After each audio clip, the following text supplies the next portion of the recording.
എഫാത്ത എന്നതാണ്. ഇതൊരു അരമായ വാക്കാണ്. യേശു ബധിരനും ഊമനുമായ ഒരു മനുഷ്യനെ സുഖപ്പെടുത്തുമ്പോൾ ഉപയോഗിച്ച വാക്കാണിത്. ഇതിന്റെ അർത്ഥം തുറക്കപ്പെടട്ടെ എന്നാണ്. മാർക്കോസ് 7:34. നിങ്ങളുടെ ജീവിതത്തിൽ ഇപ്പോൾ അടഞ്ഞുകിടക്കുന്ന വാതിലുകൾ ഉണ്ടോ? എത്ര ശ്രമിച്ചിട്ടും ഒരു ജോലി കിട്ടുന്നില്ലേ? വിവാഹം നടക്കുന്നില്ലേ? സാമ്പത്തികമായി മുന്നേറാൻ കഴിയുന്നില്ലേ?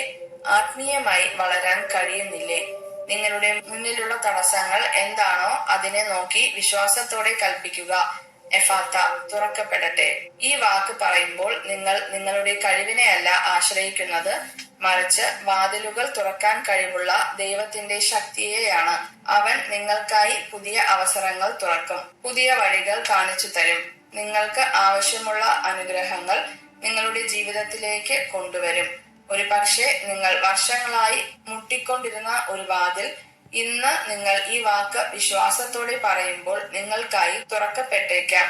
വെളിപ്പാടിന്റെ പുസ്തകം 3:8 യേശു പറയുന്നു, ഇതാ നിന്റെ മുൻപിൽ ആർക്കും അടയ്ക്കാൻ കഴിയാത്ത ഒരു വാതിൽ ഞാൻ തുറന്നു തന്നിരിക്കുന്നു.